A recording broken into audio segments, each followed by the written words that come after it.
Maureen Bader is standing by to give us an update on what's been happening with, okay, this I think is one of a brilliant idea. If your state isn't doing this, get your state doing this.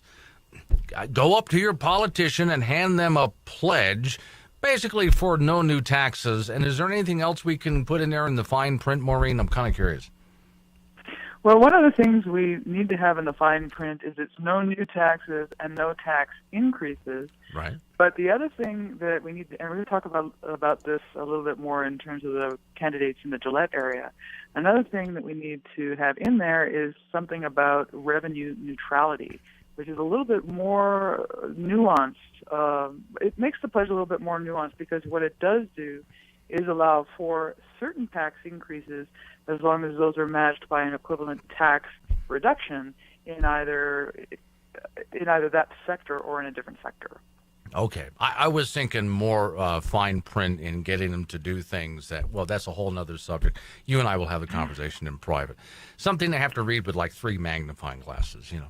But okay, so far, let's just get everybody caught up to speed. Where you guys put out this pledge to people running for, what, House and Senate in Wyoming? That's right, House and Senate. And because we had a couple of House members, Senate member Leland Christensen and House member Tim Stubson, we've also had a number of people running for Congress sign up as well, and we can talk about that in a bit. But essentially what the Taxpayer Protection Pledge says is that I, Glenn Woods, pledge to the people of Wyoming that I will oppose and vote against any and all efforts to increase or create new taxes. That's essentially what the pledge says. Right. And so, I mean, really the reason we need this now is essentially because of one underlying cause, and that's something we call, in the health system, we're familiar with this, and it's called the third-party payer problem. And what happens in the healthcare sector is that you have insurers who pay the doctor, who then provide services to patients. You have a separation between the payer and the patient. And what happens then is that the patient has very little incentive to either question the cost or even wonder if they're getting value for money because, hey, you know, they're not paying. And we know in the healthcare sector, and that's just one sector of the economy, that costs have absolutely skyrocketed. Now, imagine what would happen if a big part of the Wyoming budget was funded in the same way. And you know what? It is, and that's really what underlies the cause of the fiscal crisis that we're facing at the moment. Okay, now I noticed we had a little discussion about this last time we talked about it. Wyoming Liberty Group put the taxpayer pledge or the tax pledge on a 3x5 card, essentially, and very easy to read. Nice big picture on the front, explanation on the back, sign here, boom, done. And my argument is because it's not like 1,500 pages cross-reference. That you need a team of lawyers to understand. There's no way they're going to go for it. So we got to complicate it somehow, Maureen, to get them, to actually sign this thing. But out of this, is it simple enough when they read this that they can obviously see in just a few basic steps, this is what we don't want you to do and what we do want you to do, and they can just simply understand it? I mean, it really is just that simple? It really is just that simple. Okay, and I now, haven't actually run the numbers on this myself, but here in Wyoming, the composition of the legislature tends to be fewer lawyers and more small business owners.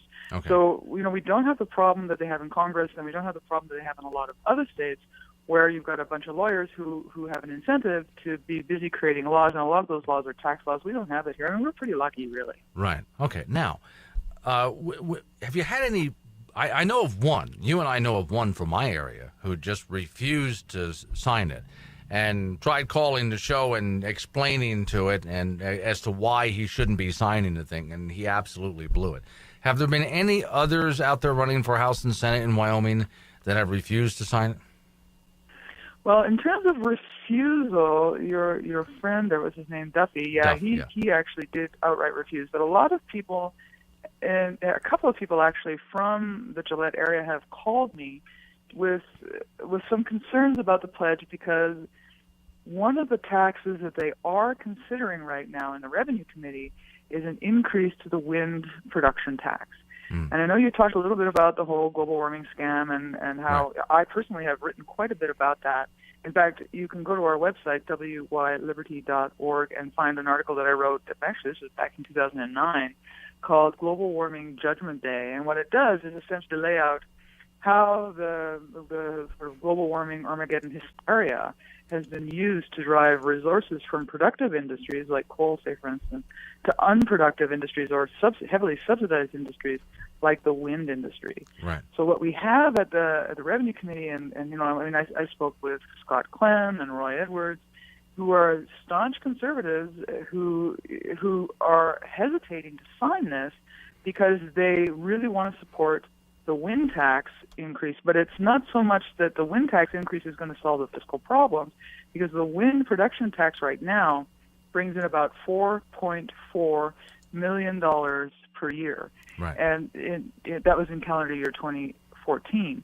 Now, if you compare that to the oil industry, that's oil severance taxes, severance and federal mineral royalties from the oil industry came out to $336 million.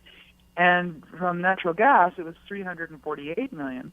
And from coal, it was something like $280 million. So even if they were to increase the wind production tax from $1 to, say, $23, which would allow them to capture the entire federal subsidy to wind producers, it'd still only be generating maybe 90 million, which in no way is going to solve the problem.